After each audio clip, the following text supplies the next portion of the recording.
Hello, hello.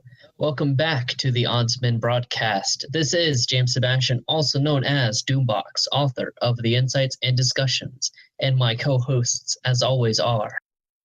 This is Brett, Ogre Barbarian. Hi, this is Daniel, DP0427 on Reddit. Nice. Let's go ahead and jump right into it. So, state of the game, that level cap, that gear increase.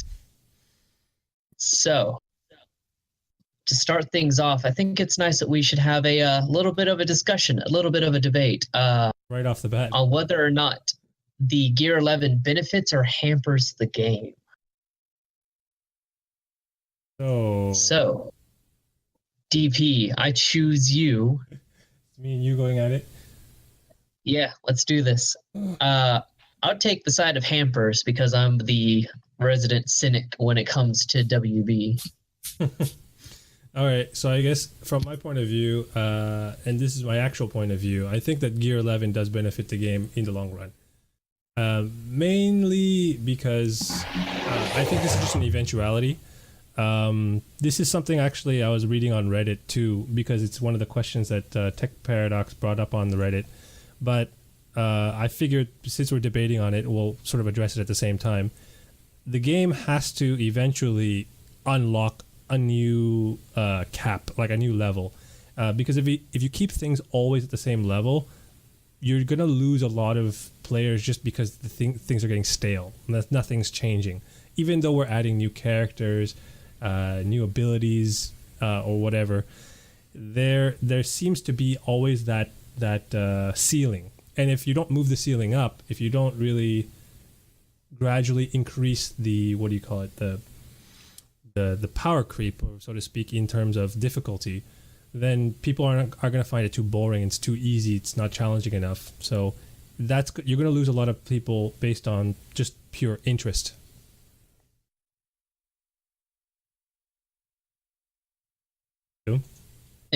Interesting. Sorry, I was making sure we're being timed on this so that we can maintain schedule.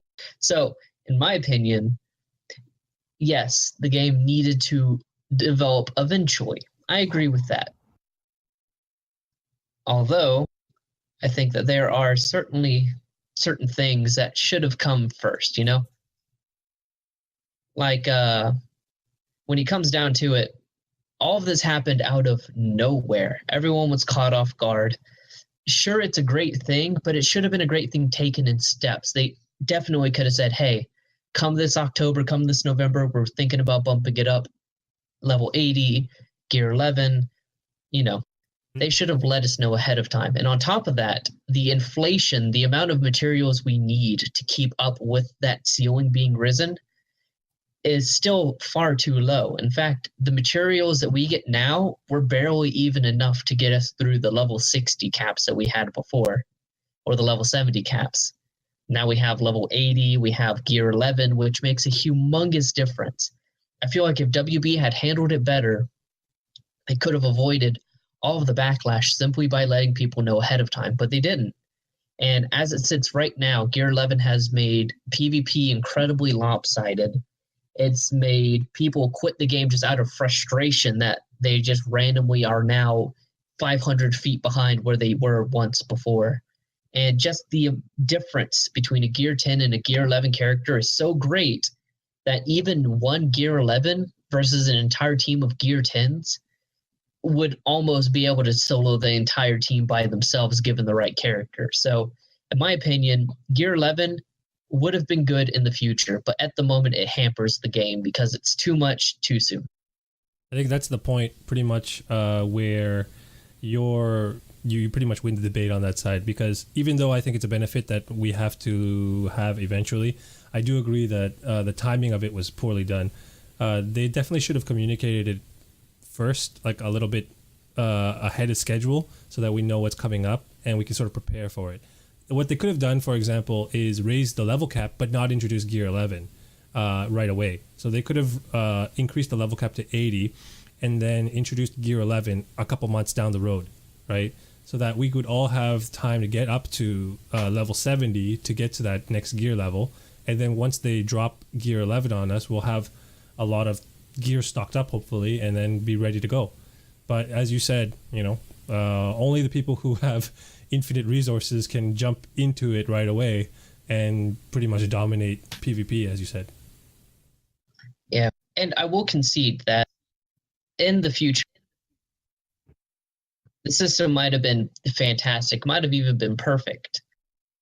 But as it happens right now, it's just a matter of resources. And as you said, people who have that much resource at hand can just go and do whatever they need to do. They could just jump in and be like, oh, I'm going to gear 11 my Reverse Flash or my Harley Quinn or whoever. But for the average player, all of a sudden, they're just not competitive in a meta where they were, before that point, able to stand toe-to-toe with whoever they want and even have a bit of versatility. Now, keeping in mind, Gear 11 does increase the versatility of the game, but I don't feel like it does it in a way that allows players to truly embrace the new top area. And, in time, people who stick around will get to there eventually. But until that point, people are screwed. And honestly, it's understandable why people are being frustrated about it. But that's enough out of me. Yeah, definitely. Let's move on to the next topic. Speaking on that point, actually, between you and Ogre, which of you guys, bless you, which of you guys thinks that it benefits the faster or the slower characters more? This is what I'm interested in, because Gear 11 definitely provides a really big benefit for tanky characters, really fat booty characters. So what do you guys think? Do you think that slower characters are benefiting more? Do you think maybe faster characters because of the higher crit chance and the new offensive stats? Tell me what you think. All right, well, I think not only Gear 11, but the upcoming HP fix is going to be huge too. So them coupled together is honestly what's going to make it. The tanks are finally going to have their day. Like, honestly, they're just going to be so tanky at this point. Characters are not going to do any damage to them. And they're just going to sit there forever soaking up damage, which is what they needed to do in the first place, is what everybody expected them to do. And then it just never worked out because of the HP bug, and the speed crit meta evolved from that. So now that characters have way more HP on Gear 11, on top of that, you're fixing the HP bug. So, I don't see how it's possible that the speed crit meta stays around. Sure, there'll still be powerful characters because all the characters in this game, as far as I'm concerned, are fairly balanced. I really do think that the tanks are finally going to have their day to shine. Okay. I mean, I feel like I'm going to be losing all these debates today, but one of the things that I have to sort of concede there is the fact that you mentioned the HP bug being fixed, which we'll bring up later again. But if we're looking at only Gear 11, I think that Gear 11 by itself, as it stands, makes things a little bit faster. Mainly because the difference between the speed really is huge. For example, a character that wouldn't normally outspeed another character at Gear 10 will obviously do that in most cases at Gear 11. So, for example, Cheetah, who is probably the 4th or 5th fastest character in the game, is faster. I think she's 7th now. Something like that, yeah. But she can keep up or is faster than some of the arrows and even some of the flashes if she's Gear 11 when you compare it to the Gear 10s. And this the problem I have with this is that sort of there are some characters that sort of shouldn't be what's the word here? Shouldn't be outpacing other characters, but that's what Gear 11 brings to the table. But if everybody's at Gear 11, the question is that does anything change? I guess in a way it doesn't, but I also feel that because the HP bug is currently not implemented, Gear 11 is still exactly where we were left off at Gear 10, just at another level higher. And if you're not at Gear 11, it's even harder for you. So, but that's why I feel that everything's a lot faster right now. But, next month, everything could change. So who knows? Yeah, it's definitely... Go ahead, Dim. No, you go ahead. I was just giving monosyllabic agreeances. Go ahead. Oh, okay. I was gonna say I definitely agree that the little bit of extra speed is a big deal.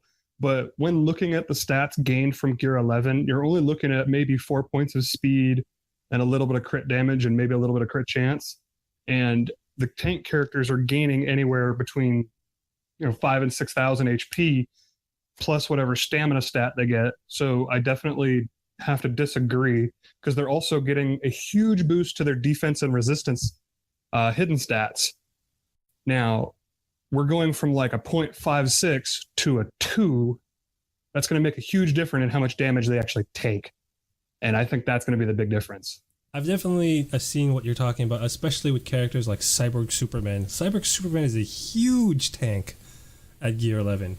He is ridiculous. It's so hard to take him down. But yeah.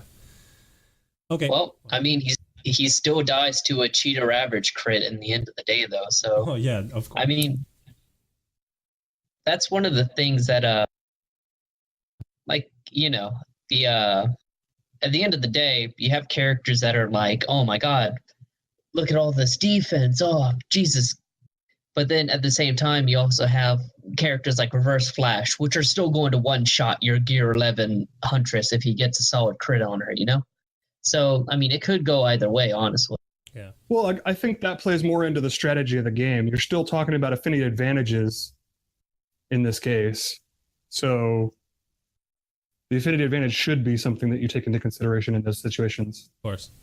And to be fair, Huntress is not that tanky. Like Gear 11. Yeah, also, I guess. Gear 11 also increases the crit rate too. So there's a lot of characters that are borderline 50-50 crit rate at Gear 11. So that, and I don't know what it is about the AI. Every time I play with what's it called, Harley Quinn Mad Jester, and let's say the opposing team has a Wonder Woman DOJ at Gear 11, she always comes off with she always starts with the lasso and always crits my Harley Quinn for 13k at one-shotting her. It's an affinity disadvantage, although my Harley Quinn's at Gear 10 and her what do you call it, her gear's Gear 11, but critting an affinity disadvantage for one-shotting it is just ridiculous. And I looked at the stats, it's 48% crit chance. I think I played that battle maybe about 10 times just out of frustration, just to see this how often it would happen.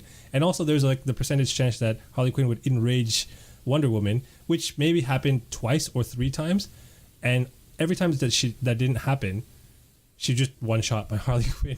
It's ridiculous. So I don't know if it's, this is one, it's bringing up that discussion of whether or not the RNG favors AI, but I kind of feel like it does, but I don't really want to, jump on that bandwagon just yet. I think that's a topic for another time. Yeah, exactly. I was getting derailed there.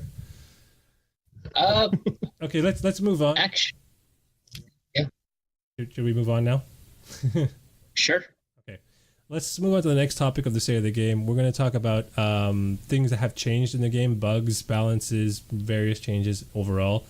There was a couple of things that were brought up in the initial patches, the initial patch notes. There was a couple of patches this month and things that were announced. So the first thing that they changed, obviously with the character reworks, there was something that people thought was a bit odd. For example, Green Lantern Hal Jordan's enrage immunity, was it bugged or not? Because apparently Harley Quinn Mad Jester would still enrage certain characters through immunity. Even it would also apply to someone with a static immunity like Dr. Fate.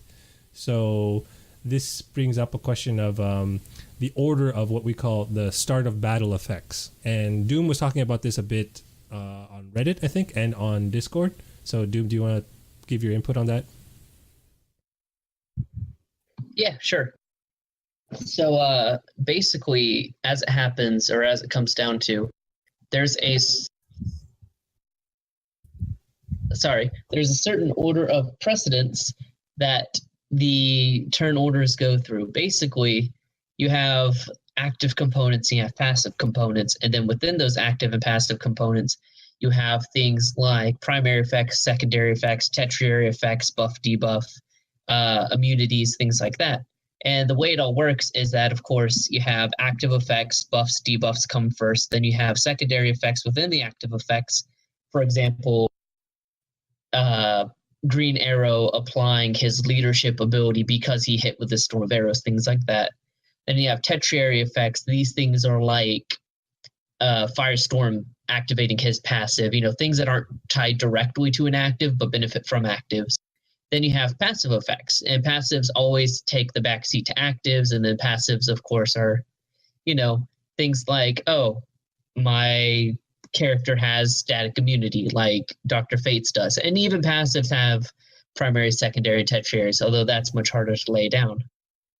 So at the end of the day, you basically have Harley Quinn, because her ability is an active ability, it out-prioritizes leadership and passive abilities. And that's just how it ends up happening. Now, is it a bug? I don't think so. I think it's just a poorly thought through mechanic, but that's just me. Okay.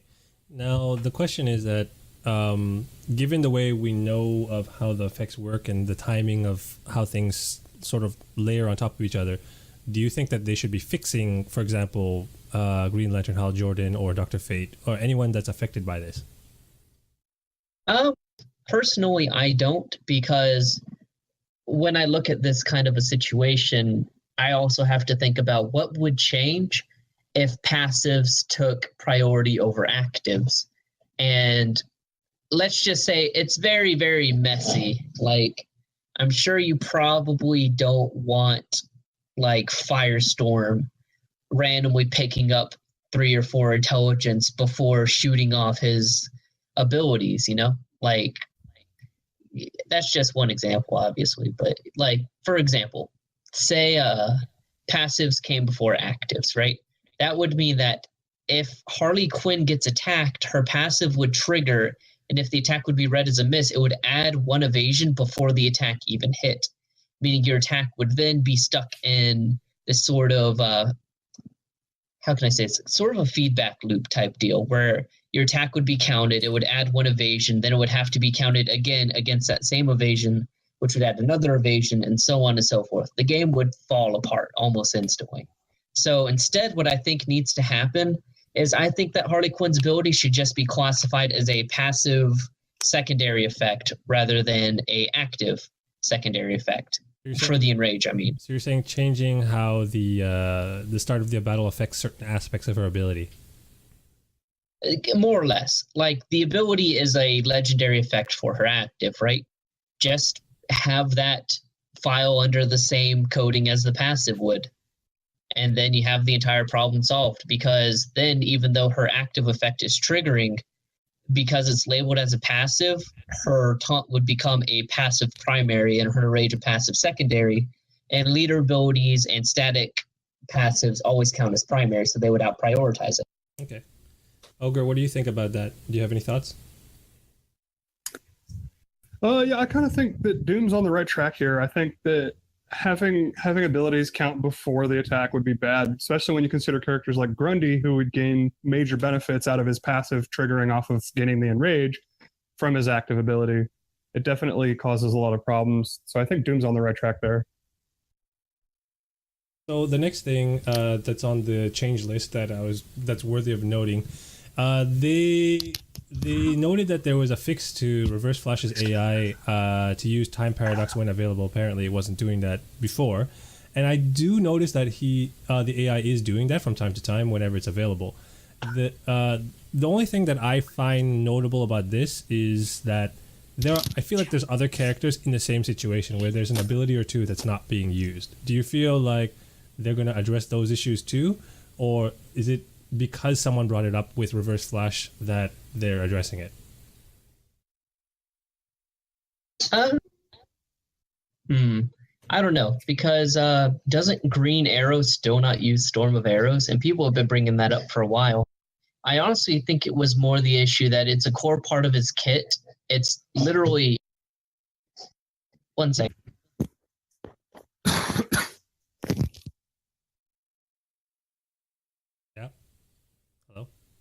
Sorry, but that was throwing a dog toy. Yeah.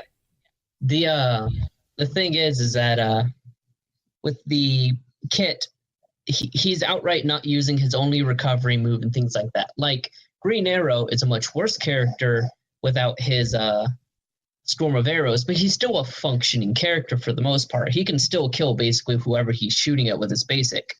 Reverse Flash, on the other hand, without that recovery, he's way worse off. Like you could hit him with a bleed and then just watch him die because he would never recover. And so I think that honestly, it was probably just a fix that was a long time coming and took them next to no time to actually fix. And they just decided to flip on a switch that was off before. On the topic of Green Arrow, do you feel like the fact that he doesn't do his Storm of Arrows, I feel like that might have been intentional. Like they might have just changed the order because previously he was using Storm of Arrows first almost all the time. Now he's never using it. So do you think it was the opposite actually? Like they intentionally they sort of subtly nerfed him in that way? Oh. I would probably say so. What do you think, Ogre? I don't know. I think his problem was that he was using his 1 and 2 and not his 3 at all, and he got put into the group category that the characters weren't using their full kits.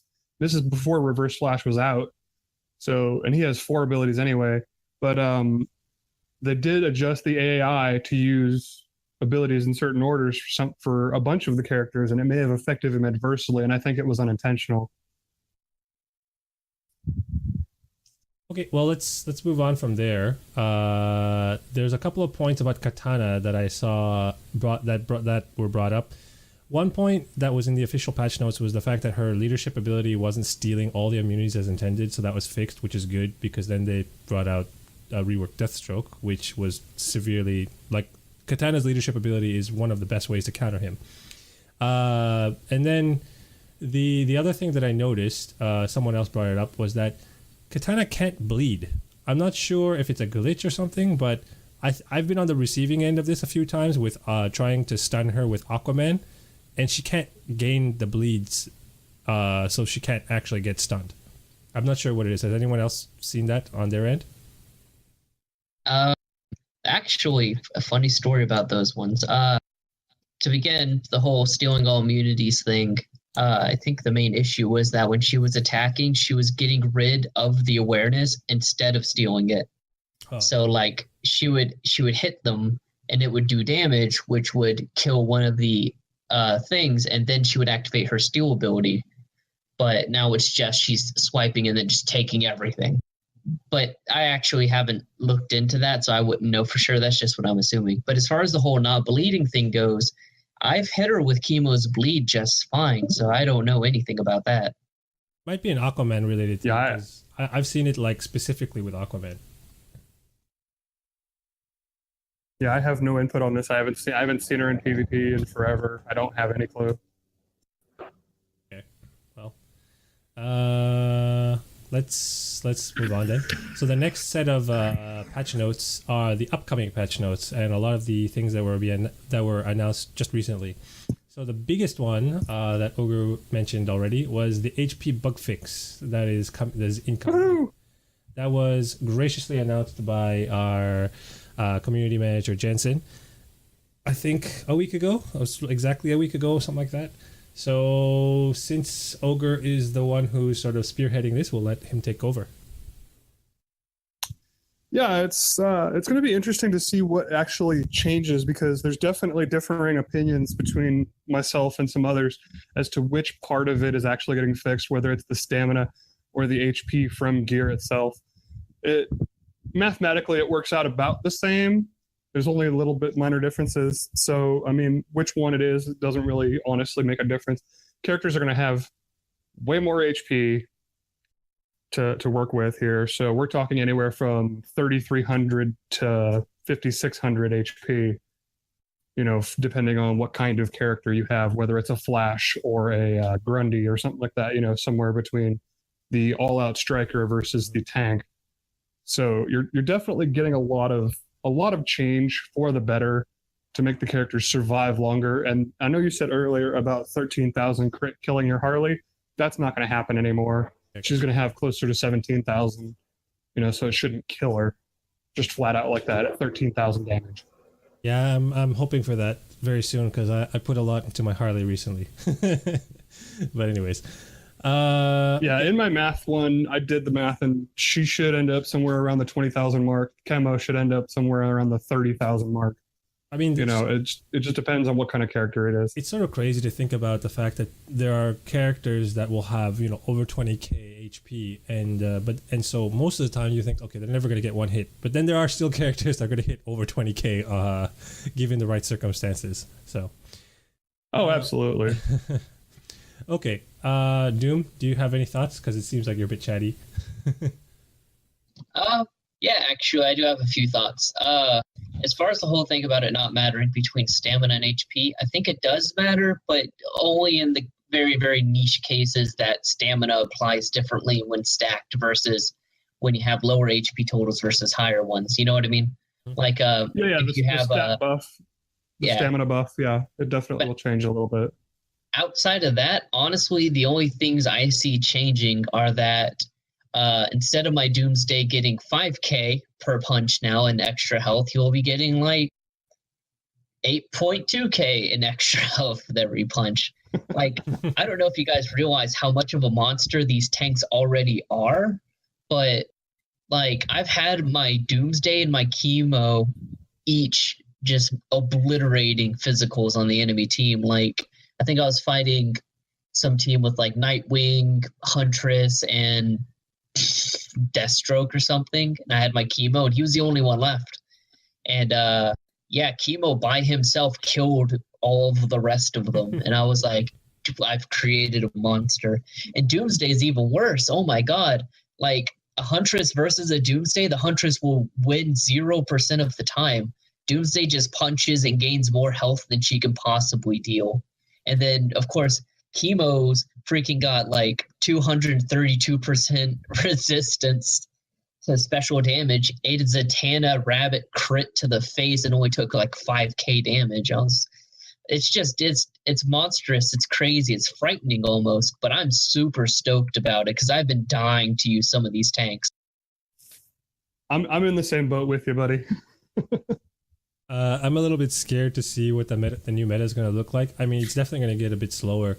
The question is how much slower? Because imagine if matches end up being like 5 to 7 minutes long, for example. You're going to be sitting there on your phone or your tablet or whatever. You're like, oh, come on, die already. I don't think that's what you're going to have to worry about. Kind of remember back to when you were like Gear 1. Level 10. Yes. Remember back to that. Yeah. That's about what it's going to be like, I think. The grindiness. Yeah. I personally think that every character is probably going to at least be scooping up 3, 4, maybe even 5 turns. But I don't think it'll turn into a 5-minute match unless it ends up literally becoming tanks versus tanks, in which case you'll basically just have 2 Doomsdays punching each other in the face until one of them dies and then comes back. We should make a GIF of that. Okay. But speaking of revives, actually, that heal immunity thing, that's pretty crazy.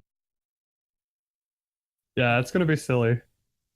So I kind of want to talk about heal immunity, actually. Heal immunity is something I've been waiting for a while in terms of the revive mechanic, because I felt, well, I mean, not specifically heal immunity, but it could have been anything. They just chose to put it on change heal immunity, which kind of makes sense if you think about in terms of flavor, right? So the idea behind revive was that it was just a bonus that was tacked on to certain characters because of the way their character, I guess, is personified, and which made complete sense. But then it felt like it was too good for certain types of matches. Like White Lantern Sinestro was probably the biggest problem in the early stages of the game that people had with revive. Like characters like Doomsday, Swamp Thing, you usually left them to last, so even if they revived once or twice, you could deal with them. But now with Lobo, the fact that Lobo kept coming back over and over and over again, they needed to put something there to be like a complete stopgap for the ability. So the question is that if they have a way to control revive now, are they going to bring in more characters with revive? For example, other like undead characters, or characters that really can't die, for example, or magical characters like John Constantine. What do you guys think? I mean, personally speaking, as far as the whether they're going to bring in more revives, I personally feel like adding heal immunity to counter revives actually limits their design space a bit, because now any revive character they have has to be measured against the characters who can provide heal immunity at the time, like Dr. Fate apparently, and stuff like that. But at the end of the day, I'm glad that they did this. I hate to admit it, at one point when I was a much younger box, I spread some fake news because I honestly and truly thought that heal immunity stopped revive. But then Seth the Man informed me that I was stupid and a noob, which he usually does for new people, and I learned better. But now I'm right. I wasn't wrong at the time. I was just a prophet. I was thinking ahead of my time. I'm not... Okay, I'm just going to let that one go. It's too many puns. Okay. Go ahead, Ogre. Yeah, I think having heal immunity counteract revive is definitely going to change things a little bit. I don't know how much yet. It's really yet to be seen just how much, because even when you talk about characters like Dr. Fate, the heal immunity is still not going to be high on his priority list, I don't think. Like, if it's a legendary upgrade, I still think people are going to go for his 60% increased intelligence and his extra damage and, just things to make him a monster that he already is. So it's going to be interesting to see whether or not people actually want to respec him just based on the heal immunity factor and the revives. I was talking to Doom the other day about the same thing with respect to Huntress, because Huntress's second legendary upgrade on her basic gives heal immunity. But how many people with a high legendary Huntress went for her basic? That was it's, I mean, unless you have legendary 4, legendary 5, you're not really going to get that anytime soon. So it is right, funny because you're still taking the rest of the kit. Exactly. Yeah, it is funny too. I saw someone mention that previous Deathstroke is the best counter for current Deathstroke now. Right? His heal immunity and that would be something cool. Imagine if when they reworked characters, if you could actually have the option to switch between versions. Yeah, like get instead of Superman to be like, oh, I want pre-crisis Superman. Exactly. Imagine if you had like the old leadership version of Superman that would trigger off certain taunts, for example, right? Having characters like Harley Quinn and so on and so forth would trigger him, for example. Anyways. You know what? Thinking about it, actually, this is something, it's a bit off the beaten path on this, but tell me what you guys think, right? So certain reworks I've noticed have been done ahead of time and then just magically happen to fit characters that are coming after it. Like, imagine, like you said, if Superman still had his previous leader, then the rework for Harley Quinn would end up completely breaking the game almost. Like, what do you guys think? Do you think there's some grand scheme where they're like, we rework these guys now because we're planning to rework these other guys later? I think there's more to it than that even. I think because if you look at Wonder Woman DOJ, she would have broken that too. Because she taunts all the damn time. I think there definitely is. They have to take into consideration what they're planning to do in the future, because if they don't, then they're going to definitely end up breaking something. I don't have a strong opinion on it, but I just to keep things moving along, we have a lot to talk about, so I think we should keep it moving. What do you guys think? Yeah. Okay. The next thing, overhealing. Thoughts on overhealing? It's about damn time. Over? Yeah, it really makes characters like Chemo and Bane look a lot better all of a sudden. Mara. Yep. Star Sapphire. Yeah. Star Sapphire. Yeah, there's definitely some characters that are underutilized as of right now. And with that and the HP fix, those characters are going to look really silly all of a sudden. It does suck though that it also inadvertently buffs Deathstroke because he gets like 8 mins the moment he hits below 100% health. Yeah. So he's going to end up and becoming death like immunity. he's going to end up becoming just a fat body of nothing but overhealing. Do you think maybe they'll introduce a character that can remove overhealing? Well, I think that's what the heal immunity is for. Yeah, that's true. No, I mean I don't mean like heal immunity. I don't mean to kind of preventing remove it. I don't mean preventing it. Oh. I mean like straight up like how Blue Beetle can remove percentage amount of shields. Do you think they'll bring in a character that can remove, say, percentage amount of overhealing? That'll be. Well, I think it depends on how they actually make the overhealing work. If it's still a health bar, then fine. But if it counts as a shield bar, I think they're probably okay in that case. I think my thoughts on overhealing, and Doom could probably relate to this as a fighting game player, it'll probably be like the health bar you see that's in green, they'll overlap it with another color, like in yellow or something, so that you'd have to deplete that first, and then it'll go back to the green. You know what I mean? So what they could do is implement a character with a passive ability, for example, that would prevent overhealing altogether. But I don't see it, it has to be like a mechanic change. It has to be something that will change, that'll affect that mechanic. But I don't think there will be like an ability, for example, that will prevent, like an active ability that will prevent that. So, actually, thinking on that, something I asked Jensen, I got no reply on, unfortunately. I don't think Jensen cares much for me because I'm constantly badgering him with questions like, how does this work? How does that work? How does Lobo work? How does this work? I remember asking him, when you overheal, is that your health plus more health? Basically, like say if you add a extra health bar to Chemo, right? You overheal him all the way to max. He has like 40,000 HP. If he gets a shield on him, does it shield him for his base HP total or his current HP total? And also, for example, things like what's it called? Stamina buffs, for example. If I'm at like 40k health and I get a stamina buff, is that going to give me an extra 4,000 health, or is that going to give me an extra 2,000 health because of my initial health? And then if I lose that overhealing, do I still keep the same health gain from the stamina if it's permanent, like say from Hippolyta or from Ares? So, all these crazy, super deep questions, and I got no answers. It's saddening. Yeah, I think there's a lot of You may not know the answer yet. But I think there's a lot of speculation on the issue. So I think we'll just have to wait and see, because we can say one way or another, but we really don't know. It's just guessing in the dark, right? Yeah, honestly, it's just more work for me to do at the end of the day, though. But let's keep it moving. Sure. So the next thing on the list that's not really a big change was the fact that they recategorized awareness as no longer being an immunity. And they reworked other abilities to remove awareness where they would also remove immunities previously. So this includes Katana, Cyborg Superman, and there's a couple others as well. I think Blue Beetle was mentioned too. So, I mean, I don't feel like this is a huge change. It just feels like they just want to recategorizing certain things just so that maybe in the future they'll implement other characters that will remove awareness but not immunity, for example. So...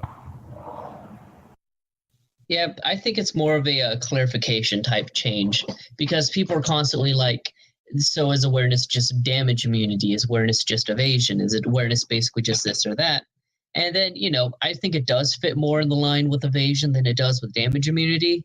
So, yeah, understandably, they're probably doing this just to free up some design space so that if they're like, I want a character that gets rid of immunities, you don't have to worry about it spiking down everyone that has awareness. Any thoughts? Yeah, I think it's definitely just a recategorization of, hey, this is what it actually is. Sorry, we weren't really clear before. Yeah. Dulath is mentioning in the chat that, for example, Captain Cold removes speed ups and certain other buffs, but I think that this way it sort of avoids a little bit of trouble down the road for characters like Captain Cold. So, like I said, if certain things affect immunity, but or certain things affect awareness but not immunity, this would sort of help clarify all that later down the road. Anyways, moving on. The last couple things in the announcements, I'll just do this all together to wrap it up. Red Alerts will be getting refreshes and its own daily mission. And then the power score in terms of PvP, I think, will be reworked. But they really haven't said much into the power score. They just said that it'll be done soon, between soon and later. So I'm not really sure what that means in terms of timing. Not eventually. Never, I guess. Yeah. It'll happen eventually. That's all. It'll happen on the same time they do the chemo rework. Yeah. So but the red alerts getting the ability to refresh and getting more bonuses for completing red alerts sounds good. I like that. I don't think that anyone will be complaining about that. I think it's something that a lot of people were waiting for a while. The ability to just be able to pay something or do something so that you could try again if you just got unlucky critted out of the game. I want to complain about it. You complain about everything, though. I know. It's my duty. So the thing is, I think it's fine and good and dandy that they're doing this. It's long overdue. As I said in the last podcast, changes that should have never had to happen because they should have just been baseline things. But I don't like the fact that we have to pay for a refresh. We should get a free refresh, you know? Like you start up the game, you randomly either get critted for all of your health or you disconnect somewhere down the line. You should get at least one courtesy refresh, sort of like how we get a free spin every day. That's my only grievance. I don't like that it's baseline, throw money into this pachinko machine your way to victory. I think it should just be, hey, you got messed up. Here's a free refresh on the daily. It's on us. We're cool, you know? Okay. So I agree with that. So if you use that up, then you can pay for more, is what you're saying. Yeah. Okay. Yeah, that makes sense. I'm kind of in line with that. All right. Moving on. Or actually, one other thing on that point. It also, if they wanted to just replace like the clear 8 missions thing instead of giving you like 20 essence, if it instead wants to give you a retry for free, that would be cool too. It gives people a goal to aim for where they're like, if I could just make it to number 8, if I could just make it to round 8, I'll be able to have another chance and be able to push forward and maybe punch above my weight class. Okay, so before we move on, I'll just say that we are running a bit over time, mainly because we have a lot to talk about this month.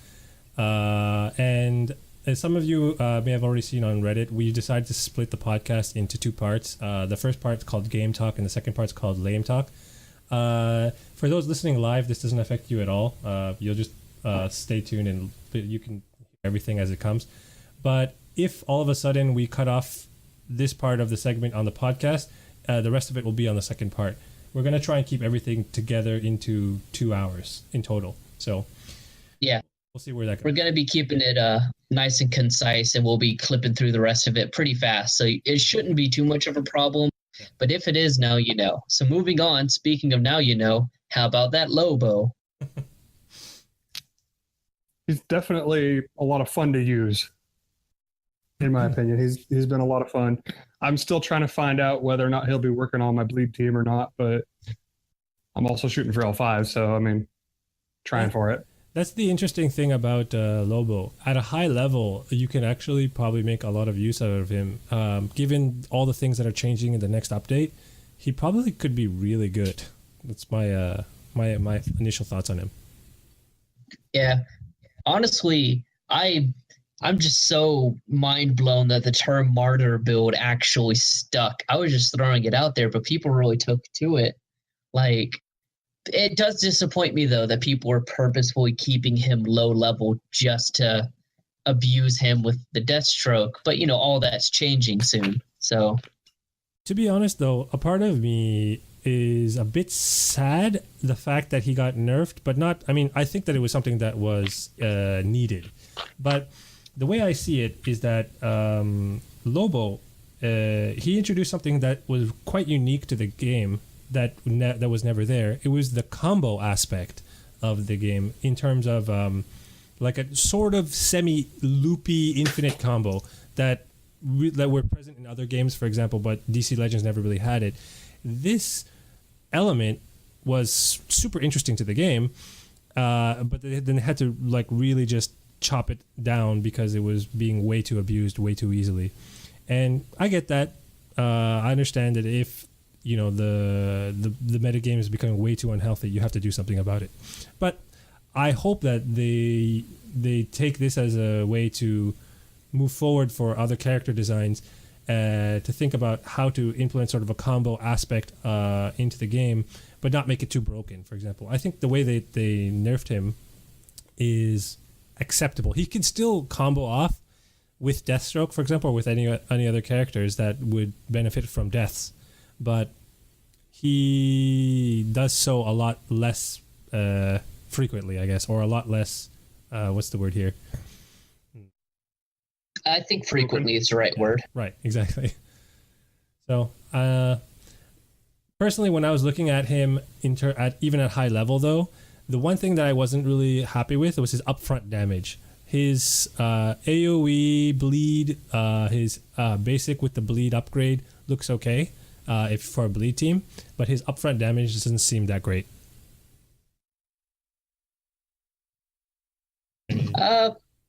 Yeah, I mean, I don't know. Personally speaking, I think his damage is fine. I think people are really missing out by keeping him so low level. But just to clarify for those listening who don't know what the nerf was, now instead of him having baseline 100% chance to revive 33% per person, he now only has 90% at maximum, and he needs to be completely skilled out to have that. So I agree. I think it's a reasonable change, but a lot of people are probably going to be more inclined to disagree with me on that one because they really, really like just having characters on 12k power teams that could just roll through 26k power teams. Yeah, I was one of those people. Okay, so moving on to a character not much of us know much about, Vixen. Any thoughts on Vixen? She's surprisingly good. Ogre? I would like to think that her kit looks really utility, and I like utility characters. I like, Batman, World's Greatest Detective for that same reason. So, I mean, if I ever get a chance to use her, I probably will for any utility team that I ever put together. Yeah, I'm definitely on the same boat as Ogre. I feel like she's sort of the Swiss Army knife type of character like Medfill is, World's Greatest Detective, Batman, etc. So she's really useful in a lot of different scenarios. So she could probably be a staple on a lot of teams, just because of her applications. Yeah. Let me lay down some truth for you guys real quick. So this woman gets 60% more stamina for one of her leader upgrades. Like, after the HP fix, do you know what that's going to do? Oh my god. She's going to be her Katana and Ares are going to be insane. Plus, one of her legendaries, it doesn't matter if you have like 1 meter or like a full meter, she can hit you with her bird form and take away all of it on a 25% chance. Like, I know, I did some testing, it's bonkers. And then she can basically be a pseudo Aquaman. Yeah, she basically is a jack of all trades, but she does everything decently well. It surprised me because I looked at her kit and I was like, this looks boring. Add cooldowns. It's Hippolyta, just, with animals. But then when I actually started to use her, I was highly impressed. I was like, whoa, this character is not being talked about enough, honestly. And as it turns out, someone agreed with me down the road, but we'll get to that later. So let's move on. Next section. Reworks. We are all about those reworks right now. You have your Harley Quinns getting reworked. You have your Deathstrokes getting reworked. Technically, your logo's getting reworked, but we already talked about that. So let's talk about Harley Quinn. Man, is she crazy right now, literally and metaphorically. Ogre, do you want to give your thoughts? Yeah, she's definitely a lot more entertaining now than she was previously. Her reworked passive and her new legendary on her taunt are definitely strong. My biggest problem with the reworked Harley is, I mean, I think her kit is really good now, but Sethaman was actually saying online on Reddit that her damage output overall hasn't really changed that much if you compare it to the old version. It's just that the fact that she starts with taunt now makes her a lot more useful. They just changed the way her damage works, having it based on intelligence down, which kind of didn't make sense why she had intelligence down on her kit before when she didn't really use it. So that makes sense. I mean, forget the damage. She gains evasion when she evades. What is up with that? That's so crazy. I don't like. Yeah, better bring your high hit chance characters. Exactly. Like, can you imagine if like Huntress had something like that, where every time she evaded you, she just gained more evasion? Oh my god! Jeez. The one thing I was saying about her kit now is that I'm actually debating whether or not I want to get her all the way to a legendary 5 or not, because her kit is actually really good. Every legendary upgrade is something you want. I can't think of a reason why you wouldn't want them. It's just I mean, I've been keeping her at L4 this entire time, and thank goodness they let me respec because her taunt was the only thing I didn't upgrade into. But yeah, I have enough shards. Even I'm thinking about taking her that far, and I would take anyone to L5. Well, Chemo would have to come first, but you know. Because the only thing I don't have upgraded is her hammer, and I really do want to upgrade it. I just have to get to that point. But the question is, like, do I want to sink that much legendary essence into her? It's going to be a huge investment, you know. So, speaking of investment, let's talk about Deathstroke, someone that everyone had written off for so long, and is all of a sudden the coup d'etat. Like, WB didn't cover it in their podcast, but the fact that 90% of people are using him as leader needs to be addressed. Let's talk about it. Ogre, you start. Yeah, Deathstroke has become absolutely monstrous. And not even just his kit, but because of the advent of Lobo, like, is what really shot him over the top. Because the kit is really good in and of itself, but without characters that revive and he can abuse, he's nowhere near as good as people think. Like, he's still really good. He's just not as good as people are claiming he is right now, and as overpowered as he is. He's really not that overpowered, but he's definitely a lot better than he was previously. The rework was much needed and much appreciated as a fan of Deathstroke. So, DP, what do you think? Deathstroke? I pretty much sunk all my resources into him as soon as I saw him come out. Like, as soon as they announced him, I was stocking up a lot of physical material just to upgrade him all the way to 10. So, yeah, he's crazy good. Crazy good. The thing that I liked the most about his kit and the way it was reworked was the fact that they didn't have to change his stats to make him great. Because even though he's super slow, and he still is slow, he makes up for it so quickly. Because as soon as one person dies, he's in line with everybody else. So, yeah, it's great. There's nothing really bad to say about him. I mean, maybe he's just too good. Maybe it's too easy to combo off with him with other revive characters. Even though Lobo's being fixed, you still have, you know, the original 3 offenders before Lobo was out, which was Swamp Thing, Doomsday, and Grundy. So they're still around. You can still run those bait teams. They're just not as good as the Lobo combo. So, yeah. Yeah, I've been running Grundy and Lobo, and it's worked out really nicely. Your Grundy, I was going to say, because yours is really high. Yeah, my Grundy's maxed out. Like, he's got 2 pieces of 11 already, so he's working up. He's getting there. He does die, but not very often.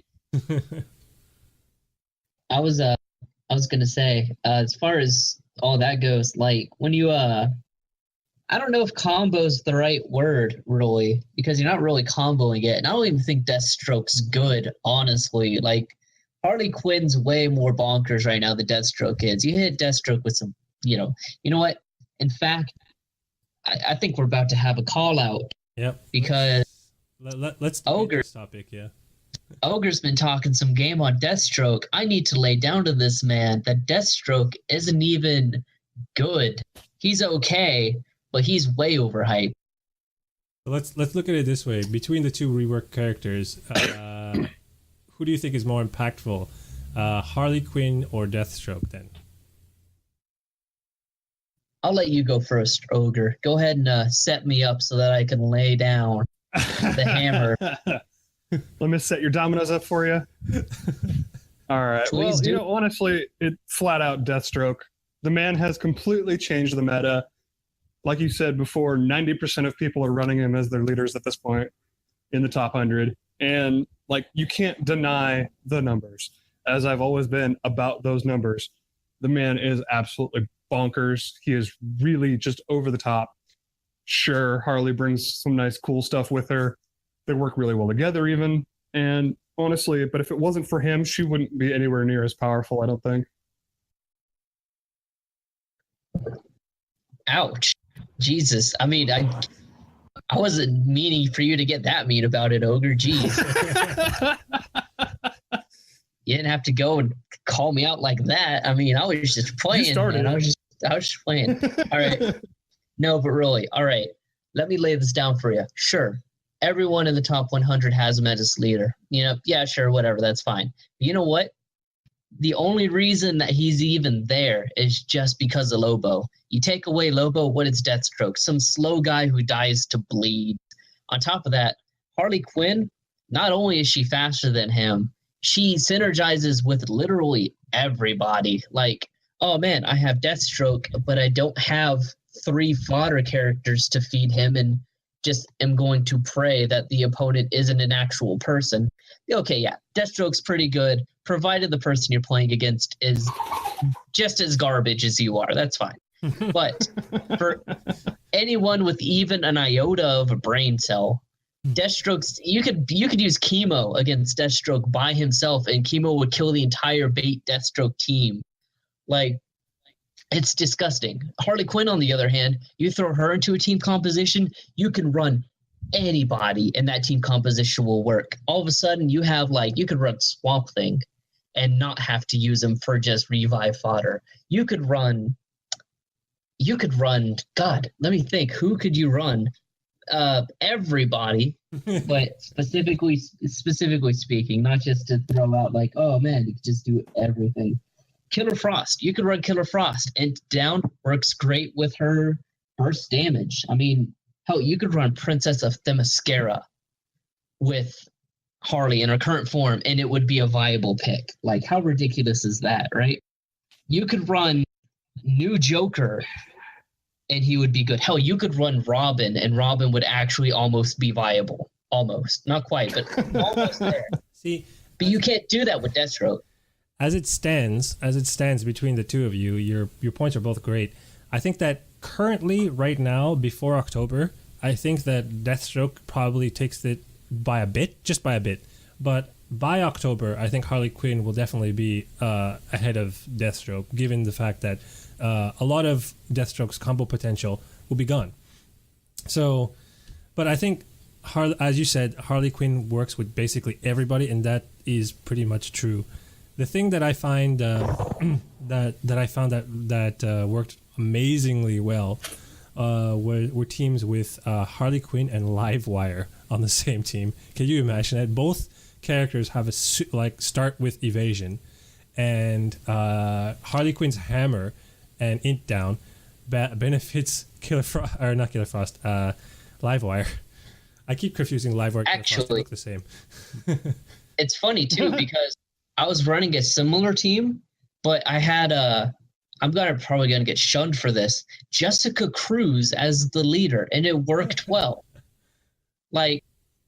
If you could make Jessica Cruz a good character, you're doing something right. And yeah, Harley Quinn just killed it because your opponent's only option to get to any of your characters is basically to AoE, which all 3 of them counter. So yeah, it's super gross. I like it though. And then I have Doomsday on the back end, and I'm just yeah, go ahead and try to kill that Doomsday before he turns into an absolute god. All right, let's But move on to the next topic. that's enough out of me. Yeah. You want to take over? Moving on. Yeah, I'll take it here. So let's talk about the meta at the moment, right? We already talked a little bit about it, so let's keep this one short and sweet. So this meta versus the past metas, right? What do you guys think? Do you think that perhaps that this meta is more healthy? Like even disregarding the whole G11 and a lot of people aren't on the same tier. Once you got to Gear 11 with even a few characters, do you think that is more balanced or do you think it's less balanced? Ogre, you're first. Are we taking into consideration the upcoming fixes with the HP bug, or just Yes. currently? Go ahead and Okay, so take into account every confirmed fix that's coming. Okay. With everything, Gear 11, HP, the fix of Lobo, like, and the awareness, straightening out, I think that the health of the meta, not currently, but will be shortly, once those fixes are fully implemented, will be wide open, which is something that I have wanted for so long.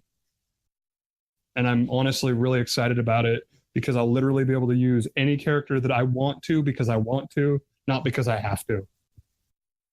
Yeah, I pretty much feel exactly the same way.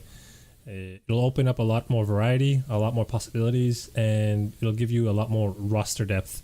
Like we were talking about in the previous rehearsal podcast, a lot of the problem with the current state of the game is that we're not really using more than maybe a handful of characters currently.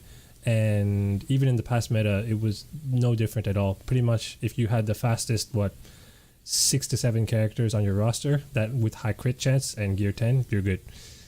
That was pretty much the end of it. So now, hopefully, the door is wide open. I mean, I'm personally excited because I might actually have an excuse to use Shazam, and he might actually be good. So I'm stoked for that. Like, I agree. The meta right now, at this moment, it's not great. But coming up, I think it'll be the best it's ever been. Okay. So speaking on that, in terms of what might change, obviously tank comps and, the combo teams will be coming out and stuff.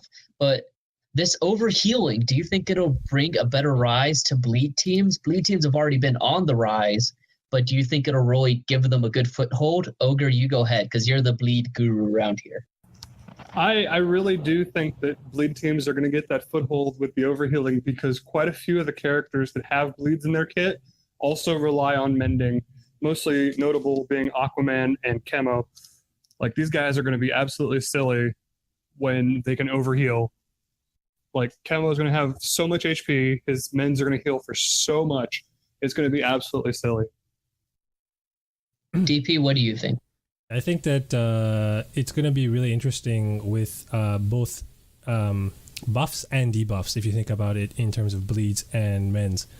Currently, with the announcement, they said that the overhealing is going to start with mends, and then later down the line, I think November or something, they said they're going to make it apply to actual healers like Zatanna and other characters that have heals, not just mends.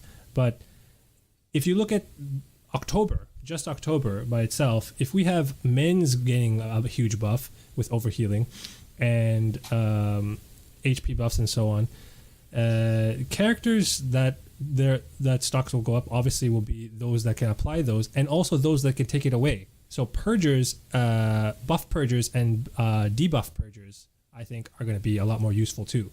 People weren't really thinking about that in terms of how to counter them, right? So characters like Catwoman, for example, Hal Jordan with the hammer upgrade, and then even characters with debuff removal. Those characters that probably wouldn't really get used because there wasn't really a chance for them to get used will probably go up a lot higher. For example, Superman, his passive ability to remove debuffs is probably going to be very, very important. So, yeah. It's like they knew it was coming. Yeah, if only we did, that would be great. You know what? To their credit, I'm glad they told us this time instead of just being like, oh, hey, by the way, overhealing. But, Yeah. I'm salty. I'm always salty. Anyways, so moving on past that, Interestingly enough, did I hear you say their stock is going up, DP? A bit. Are we about to start this whole stock market exchange on the forums? Just going up, be like, oh, this just in. Reverse Flash stock dropped 40% today because of the HP bug fix. I mean, we could, There's a but new article series for you, DP. yeah, there you go. Get back to work. Reading the financial aspect of characters. So moving on though, to the talking about the official podcast.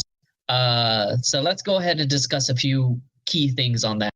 One, no one likes chemo jokes. I don't know why they keep trying it. Like we get it. Chemo's bad. Well, he's not even bad anymore. Like chemo's actually pretty good. The joke doesn't even work anymore. Like I don't know, Seriously. but I'm salty. Okay, so we already talked about Vixen. We already talked about using the full roster. Let's talk about October. They said it's going to be scary. How scary do you think it's going to be? Well, I think that latently implies that the rework character is going to be Sinestro, Yellow Lantern. Fear me. I like that. That's good. Actually, I didn't think about that. Yeah, you know what? Now they think, yeah, well, it would be cool if they actually introduced fear instead of him just making people mad and then that somehow playing into his character. Right. They did mention that we should be picking up our Death Shot hired gun shards, so that he'll be useful for that that month. So I'm assuming he could either be a rework or he could be just an eligible character for the Hero Challenge. But the fact that they're talking about scary, obviously they're talking about Halloween. I'm guessing Scarecrow will be the new character. I hope so, honestly. Like if they introduce a fear mechanic, I would be amazed with having Scarecrow in the game. Even if fear is something dumb like, oh, it's enraged, but you do like 50% less damage, I would be satisfied with that. But I think that we're going to be seeing something else. Either I want to see Deadman, I want to see the Spectre, or I want to see Constantine. One of those three. I'd be really stoked to see Constantine, but at the same time a little bit scared because I think Constantine would be a really imbalanced character. He's so good in the comics. So I could like, he's so mysterious, but he's so strong when he comes out, right? So Yeah, but he's a drunk.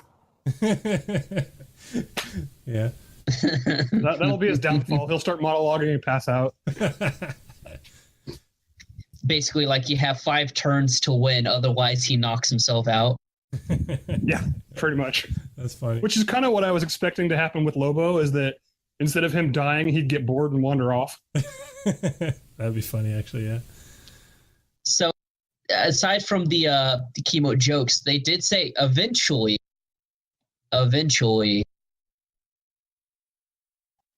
with quotes, eventually, air quotes, you can't see them. He will get reworked. He will get reworked eventually.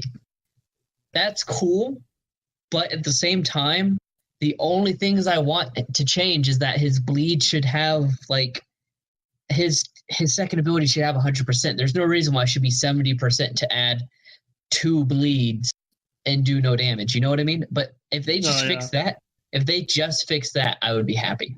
Oh, that and make his. There's only 2 things that I would fix.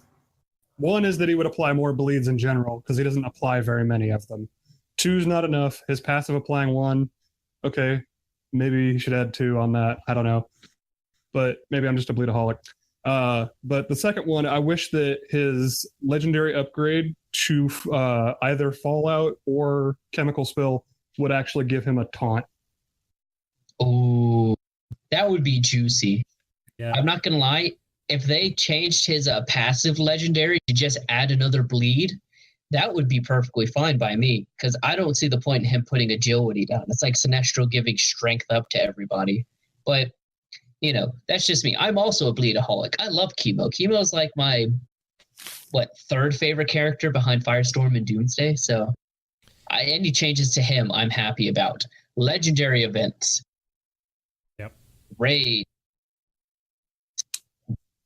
Thoughts? They mentioned that the legendary events, they're not they're not unlocking that even if you hit level 80 right now, because I don't think anybody in the game is level 80 yet.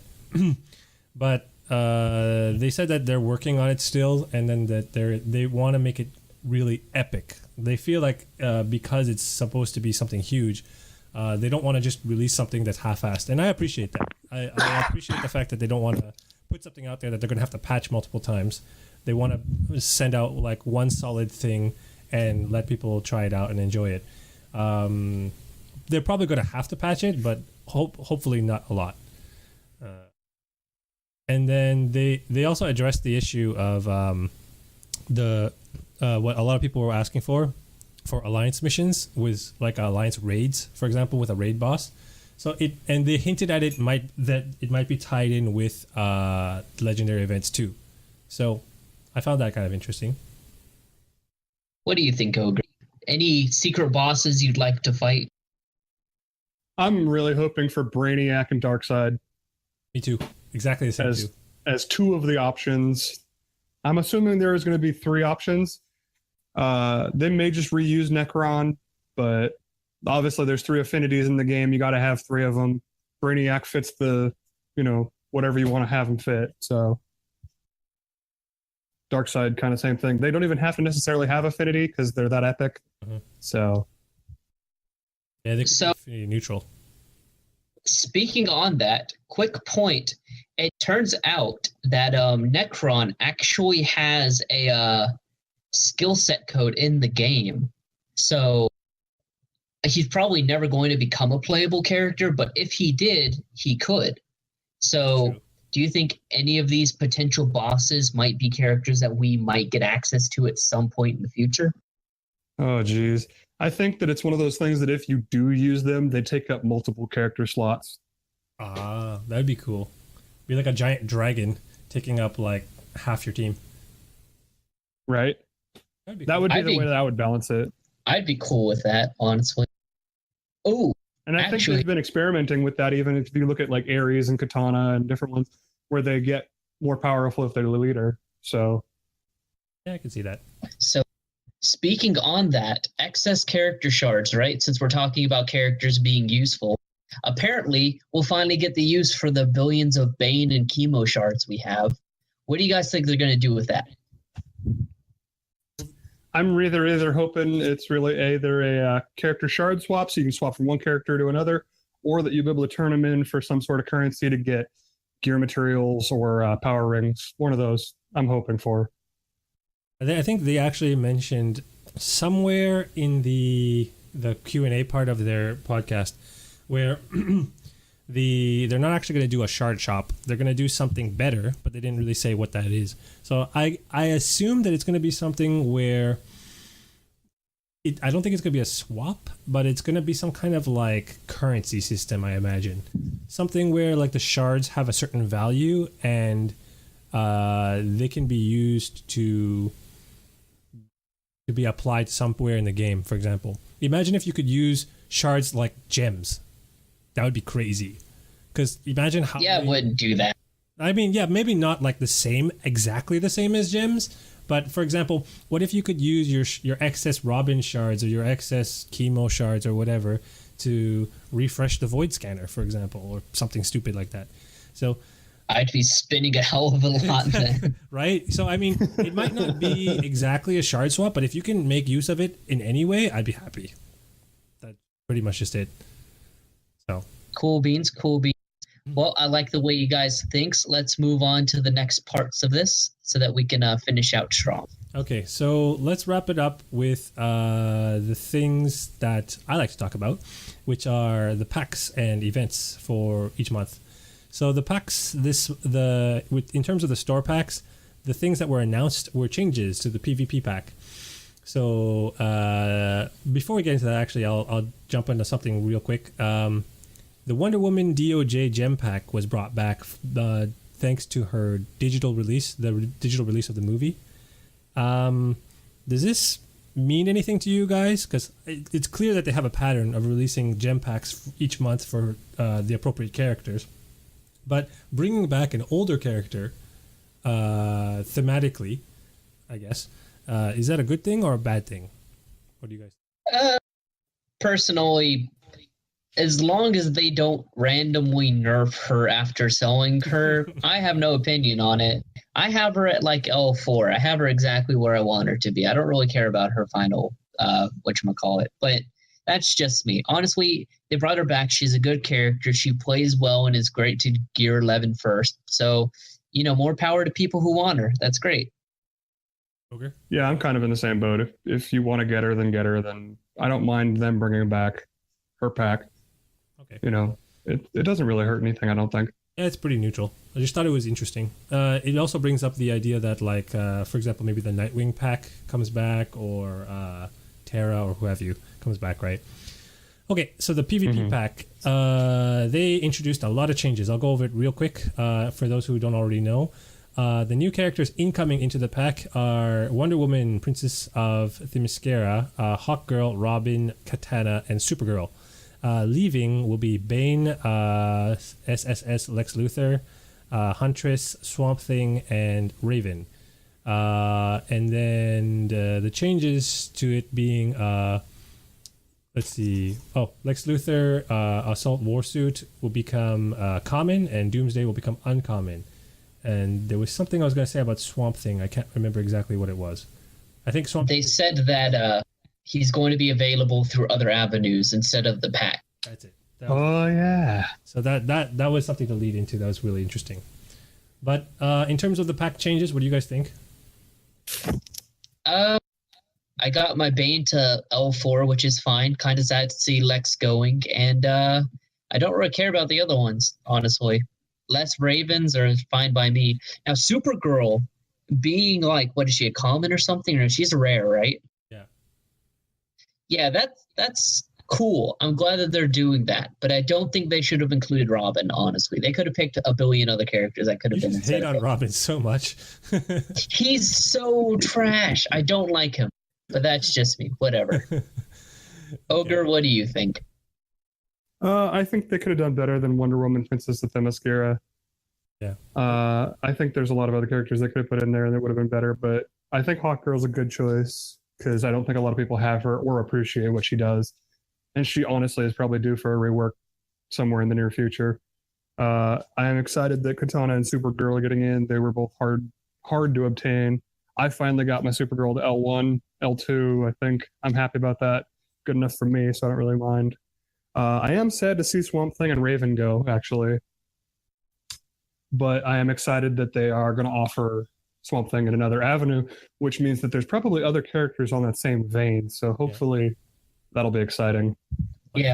On top of that, go ahead. The fact that they're changing the fact that Swamp Thing might be available through other avenues means they might be changing certain other things. Like, are we maybe going to see an Alliance pack change in the future? Maybe he will be available there.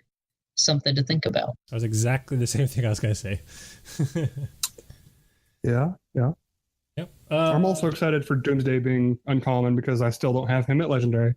Right. Oh, yeah, I'm perfectly fine with that, too. I'm happy to have Doomsday even more uncommon than usual, but, or not uncommon, you know what I mean, more common than usual. Less rare. Yeah. Okay. Okay. The next thing to move on is in terms of the hero challenges for this month. They have really changed the way timing works, and they really shook things up this time. So they have changed the 5-day challenges to 6 days, and they've changed the 9-day challenges to 10 days. So by adding a day to each of them, obviously that's a good thing for most players, so you'll have more time to spread out your shard collection. For the 10-day challenge, it's obvious that the total amount of 500 shards stays the same. They just spread it out over a longer period of time.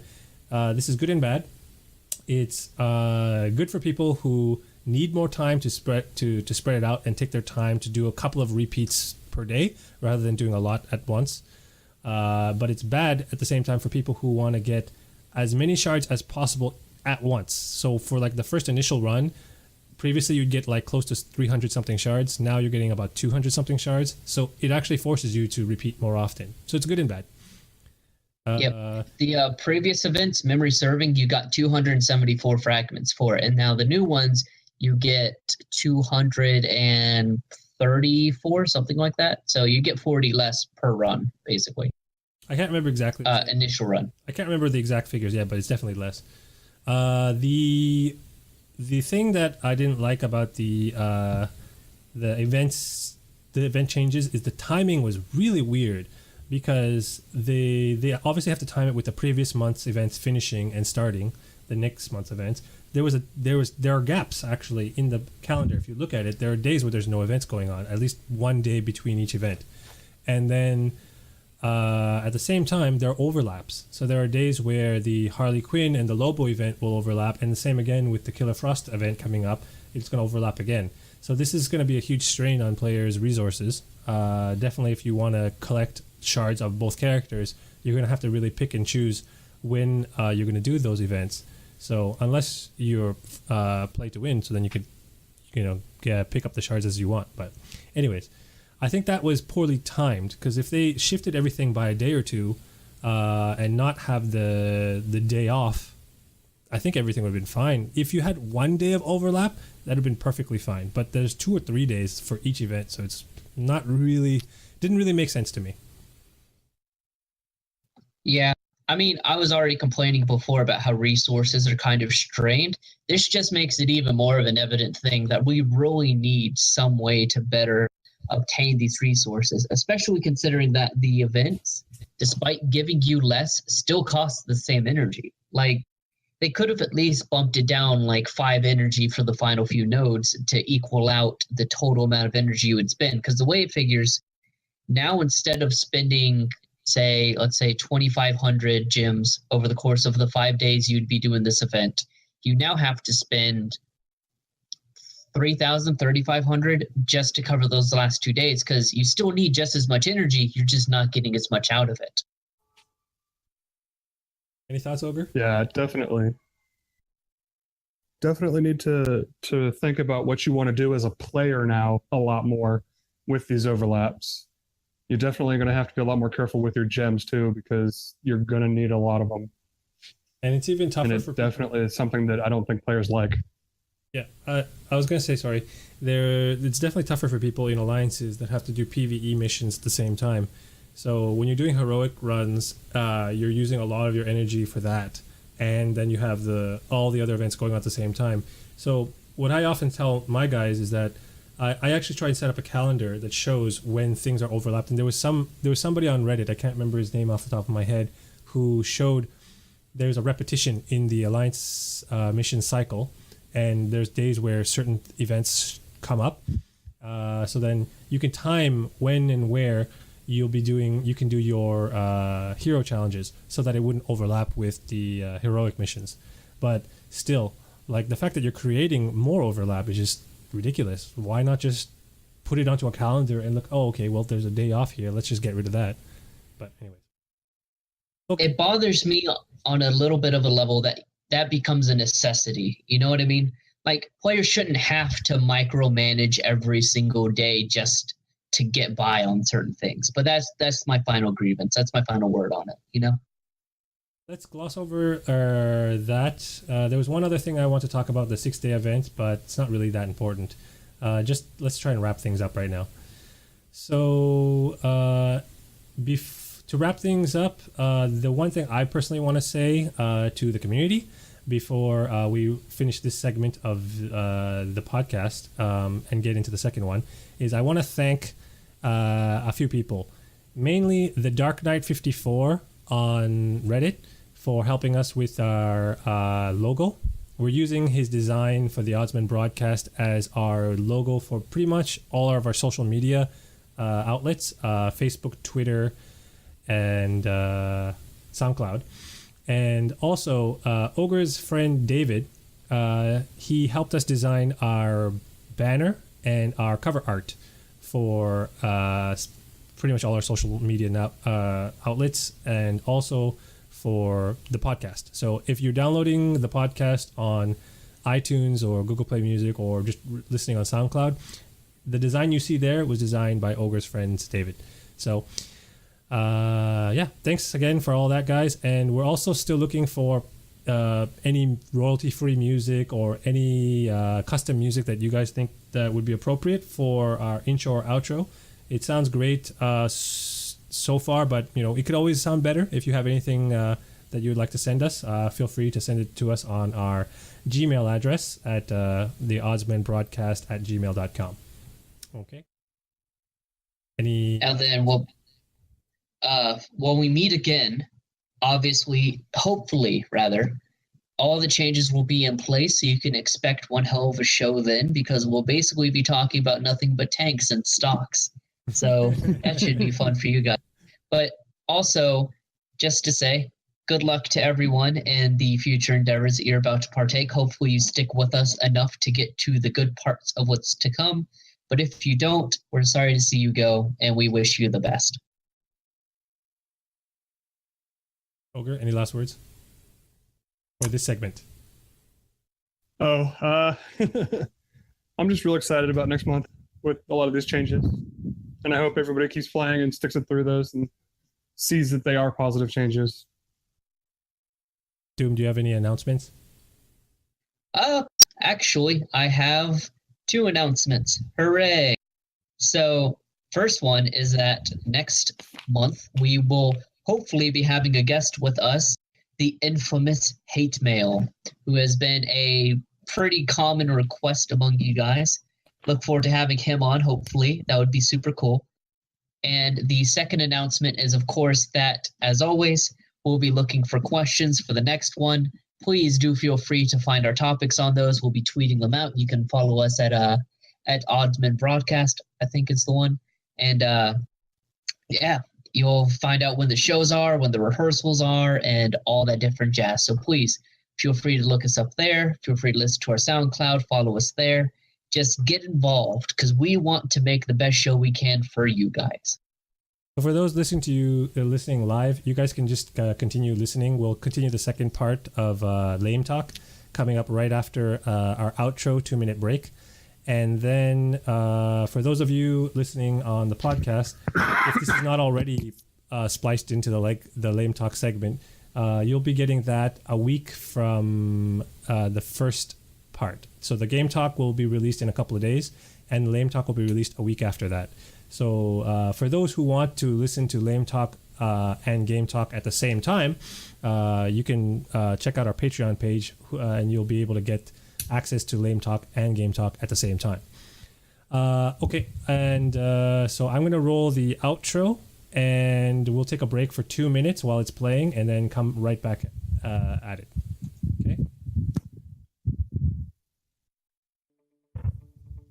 Hey guys, this is Seth Rogen. I wanted to give a huge shout out and thanks to everyone for listening. Catch us when we go live on Discord, and follow us on Facebook, Twitter, and SoundCloud at The Oddsman. Feel free to check us out on Patreon, patreon.com/TheOddsman, for a variety of opportunities to help us grow and provide better content. Thanks again for your continued support, and as always, enjoy and grind on.